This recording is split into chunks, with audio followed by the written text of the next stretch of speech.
শুধুমাত্র প্লাস্টিকের বোতল দিয়ে দারুণ শেপের ভাপা পিঠে বানিয়ে নিলাম, যেটা দেখতে যেমন সুন্দর, খেতেও দারুণ সুস্বাদু। নমস্কার বন্ধুরা, সাবিত্রী কিচেনে সবাইকে স্বাগত জানিয়ে আজকে চলে এলাম ভাপা পিঠের রেসিপি শেয়ার করতে। আর সেটা কিন্তু সম্পূর্ণ হবে একটা জলের বোতলের মাধ্যমে। দেখতে যেমন সুন্দর হবে আর খেতেও কিন্তু দারুণ লাগবে। আপনারা শুরু থেকে শেষ অবধি ভিডিওটা দেখবেন, আশা করি ভালো লাগবে। আর ভালো যদি লাগে তাহলে প্লিজ একটা লাইক করে বন্ধুদের সাথে শেয়ার করবেন। যারা আমার নতুন বন্ধু আছেন তারা যদি ইউটিউব থেকে দেখেন তাহলে প্লিজ চ্যানেলটাকে সাবস্ক্রাইব করে রাখবেন। আর যারা ফেসবুক থেকে দেখছেন তারা ফেসবুক পেজটাকে ফলো করে দেবেন। তাহলে চলুন আজকে রেসিপিটা শুরু করি। আজকে যে ভাপা পিঠে বানাবো তার জন্য কিন্তু আমার বাড়িরই আতপ চাল নিয়ে নিয়েছি 3 কাপ। আর সেটাকে 3 ঘন্টা আগে জলে ভিজিয়ে রেখেছি ভালোভাবে ধুয়ে। এই দেখুন অনেকটা কিন্তু চালগুলো ফুলে গেছে। সম্পূর্ণ জলটা ঝাড়িয়ে নিলাম। এবার দেখুন এখানে একটা কাপড় বিছিয়ে দিয়েছি। এই কাপড়ের উপরে জল ঝাড়িয়ে রাখা চালগুলোকে ছড়িয়ে দেব, মানে যাতে একটুখানি শুকনো হয়ে যায় গাটা। যে হারে শীত পড়েছে, আর এই শীতে যদি বিভিন্ন রকম পিঠে না খাওয়া হয় তাহলে কিন্তু একদমই ভালো লাগবে না। তাই বিভিন্ন ধরনের পিঠে আমরা যেমন খাচ্ছি আর আপনাদের সাথেও শেয়ার করছি। আপনারাও কিন্তু সহজে এইভাবে বানিয়ে বাড়িতে সবাই মিলে খেতে পারেন। হাত দিয়ে একটু ভালো করে বিছিয়ে দিচ্ছি।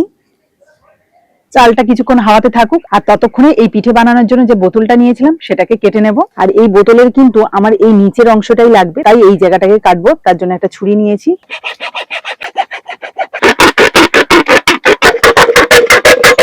বোতলটাকে বেশ সুন্দর করে কেটে নিলাম। আর এই যে বোতলের ভেতরে যে শেপটা দেখতে পাচ্ছেন সেরকমই শেপেই কিন্তু আমি পিঠেটা তৈরি করব। এরই মধ্যে কিন্তু চালের গায়ে যেটুকু জল ছিল সেটা কিন্তু ভালোভাবে প্রায় শুকনো হয়ে এসেছে। দেখতেই পাচ্ছেন যে চালটা কিন্তু খুব ভালোভাবেই গাটা শুকনো হয়ে গেছে। এবার এটাকে আমি শিলনোড়াতে গুঁড়ো করে নেব। চাইলে কিন্তু আপনারা এই চালটাকে মিক্সিতে গুঁড়ো করে নিতে পারেন, তবে আমার মনে হয় যে শিলনোড়াতে চাল গুঁড়ো করে পিঠে বানালে সব থেকে বেশি স্বাদ হয় সেটা। দেখুন একদম মিহি করে কিন্তু গুঁড়ো করে নিয়েছি। এটাকে তুলে রাখবো। দেখুন সব চালটাই কিন্তু আমি গুঁড়ো করে নিয়েছি, আর বেশ অনেকটা পরিমাণে হয়েছে। এবার এই চালের গুঁড়োর মধ্যে দিয়ে দিচ্ছি স্বাদ মতো নুন। এবার এই নুনটাকে ভালো করে মিশিয়ে নেবো, তবে অল্প একটু জল ছড়িয়ে। দেখুন কতটা পরিমাণে জল দিচ্ছি। যেহেতু ভিজে চালের গুঁড়ো সেই জন্য কিন্তু খুব কম পরিমাণে জল লাগবে। এই যে দেখতে পাচ্ছেন একদম অল্প পরিমাণে জল দিচ্ছি। আর আপনারা যদি শুকনো চালের গুঁড়ো দিয়ে এই ভাপা পিঠেটা বানান তাহলে কিন্তু একটু বেশি পরিমাণে জল দিতে হবে। মোটামুটি আমি এই ভেজা চালের মধ্যে এই যে ছোট বাটিটা দেখছেন, এই বাটির মোটামুটি হাফের থেকেও একটু কম জল ব্যবহার করলাম। এই দেখুন কেমন মুঠো হয়ে যাচ্ছে। এখানে দেখুন একটা চালুনি নিয়েছি, মানে আটা চালার যে চালুনি হয় সেটা নিয়ে নিয়েছি।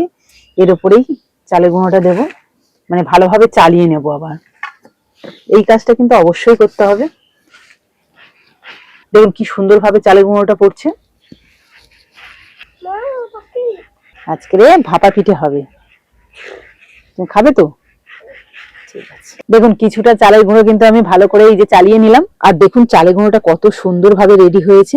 ভাপা পিঠের জন্য কিন্তু এইভাবে চালের গুঁড়োটাকে রেডি করতেই হবে।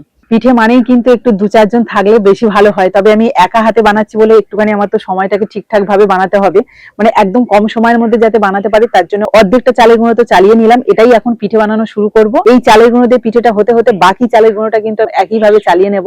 তো তার জন্য এখন আমি উনুনটা ধরিয়ে এই হাঁড়ির মধ্যে কিছুটা জল দিয়েছি, জলটাকে গরম হতে দেব। এদিকে জলটা গরম হতে থাকুক, ততক্ষণে আমি ভাপা পিঠের শেপটা দিয়ে নিই। ভাপা পিঠের শেপ দেওয়ার জন্য আমি এখানে তো এই যে চালের গুঁড়োটা রেডি করে নিয়েছি, আর পুর হিসাবে আমি এখানে কিছুটা নারকেল কোড়া আর কিছুটা নিয়েছি খেজুর গুড়ের পাটালি। আর সেটাকে কিন্তু এই যে ছোট ছোট টুকরো করে নিয়েছি কিছুটা, আর কিছুটা কিন্তু গোটাই রেখেছি। এটাকেও টুকরো করে নেব। এবার দেখুন যে বোতলটা আমি আগে থেকে কেটে রেখেছিলাম ভাপা পিঠের শেপ দেওয়ার জন্য, সেটা নিয়ে নিয়েছি। তাতে প্রথমে আমি এই যে অল্প করে চালের গুঁড়ো দিয়ে দেবো। দিয়ে দিচ্ছি এখানে এই যে টুকরো করে রাখা খেজুরের পাটালি। তারপরে দিয়ে দিচ্ছি অল্প একটু নারকেল কোড়া। এবার দিয়ে দিচ্ছি আবার চালের গুঁড়ো। চালের গুঁড়ো একদম ভরে দিলাম, তবে হাত দিয়ে এবার একটু চেপে দেব। এই যে একদম হালকা হাতেই কিন্তু চাপতে হবে। তো এবার এটাকে উল্টে নেওয়ার জন্য আমি এখানে একটা সুতির কাপড় নিয়েছি। এই সুতির কাপড়টা হালকা ভিজিয়ে তারপর এটাকে শুকনো করে নিয়েছি প্রায়। তো এটাকে এইভাবে ঢেকে দেব।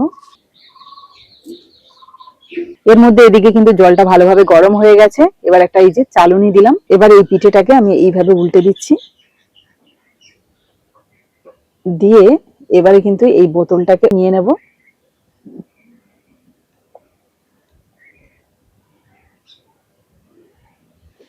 এই দেখুন কত সুন্দর শেপ হয়েছে দেখুন। এবার এটাকে ভালো করে ভাপিয়ে নিই, তারপরে আপনাদের ভালো করে দেখাবো। কাপড়টা একটু বড়, তাতে করে কোনো অসুবিধা হচ্ছে না। অবশ্য সাইডে একটু কালো হয়ে যাচ্ছে জাস্ট। তো যাই হোক, এখন কিন্তু ওপর থেকে একটা ঢাকনা দিয়ে দিচ্ছি। যাতে তাড়াতাড়ি হয়ে যায়। প্রায় 3 থেকে 4 মিনিট মতো ঢাকনা দিয়ে রেখেছিলাম। এবার ঢাকনাটা খুলে নেব।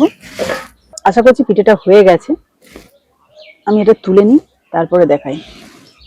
এই দেখুন প্রথম ভাপা পিঠেটা কত সুন্দর হয়েছে। আমরা নর্মালি কিন্তু ভাপা পিঠে এইভাবে বানাই না, সেটা কিন্তু এতটাও সুন্দর হয় না যতটা না এই জলের বোতলের ভাপা পিঠেটা হয়েছে। দেখুন একইভাবে আরো একটা পিঠে বানিয়ে নেব। দিয়ে দিচ্ছি কিছুটা নারকেল কোড়া, একইভাবে আবার দিয়ে দেবো চালের গুঁড়ো। বেশ অনেকটা পরিমাণে দিয়ে এবার হাতের তালু দিয়ে এইভাবে কিন্তু সমান করে দেবো, আর তার সাথে সাথে একটু হালকা চাপ দেব। এবার সেই কাপড়টাকে আমি এইভাবে দিয়ে দিলাম, এটাকে এইভাবে উল্টে দেব, আস্তে করে এটাকে বের করে নিলাম। ব্যাস দেখুন কত সুন্দরভাবে শেপ দেওয়া রয়েছে এর মধ্যে। এবার একটা প্লেট চাপা দিয়ে দিলাম ওপর থেকে।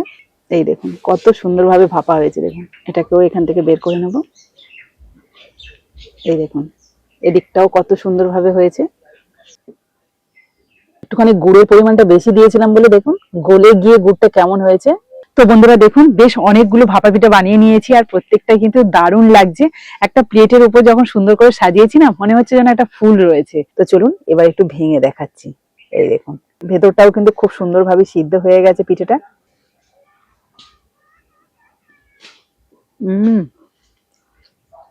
শীতের সময় এই পিঠে খেতে কিন্তু দারুণ লাগে।